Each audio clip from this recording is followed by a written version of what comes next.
GST काउन्सिलने जे reforms केलेले आहेत त्याचं आम्ही स्वागत करतो। देशाचे प्रधानमंत्री नरेंद्र मोदीजी यांच्या दूरदृष्टीने वन नेशन वन टॅक्सच्या रूपानं जीएसटी सुरू झाला।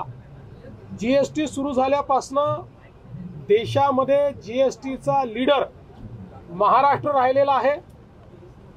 महाराष्ट्र सर्वात जास्त जीएसटीत कॉन्ट्रीब्यूट करतो आहे। महाराष्ट्राने जबरदस्त जीएसटीचा ग्रोथ रेट राखलेला आहे। याही महिन्यामध्ये सर्वाधिक कलेक्शन महाराष्ट्राने केलेला आहे। आणि ज्यावेळी सेकंड जनरेशन रिफॉर्म्स हे आणण्याचं प्रधानमंत्री मोदयांनी घोषित केलं, हे जे काही रिफॉर्म्स आहेत हे अत्यंत महत्त्वाचे आहेत, कारण काही स्लॅब्स काढून टाकण्यात आलेले आहेत आणि बहुतांश गोष्टी या खालच्या स्लॅबमध्ये आणण्यात आलेल्या आहेत। म्हणजे एक प्रकारे लोकांवरचं जीएसटीचं बर्डन हे कमी करण्याचं काम हे मोदीजींनी केलं आहे।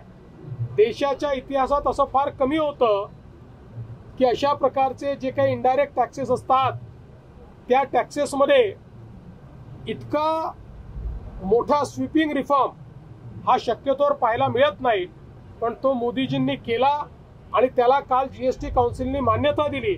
आणि मला सांगताना आनंद वाटतो, महाराष्ट्राने या रिफॉर्म्सचं जीएसटी काउन्सिलमध्ये पूर्ण समर्थन केलं।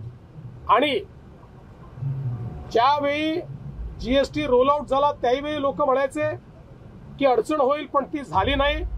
आताही मला विश्वास आहे की याच्यामुळे व्यापाराला खूप मोठ्या प्रमाणात फायदा होईल, व्यापार बूस्ट होईल, नवीन रोजगार निर्मिती होईल, लोकांवरचा बोजा कमी होईल आणि अर्थव्यवस्थेला प्रचंड मोठी चालना मिळेल।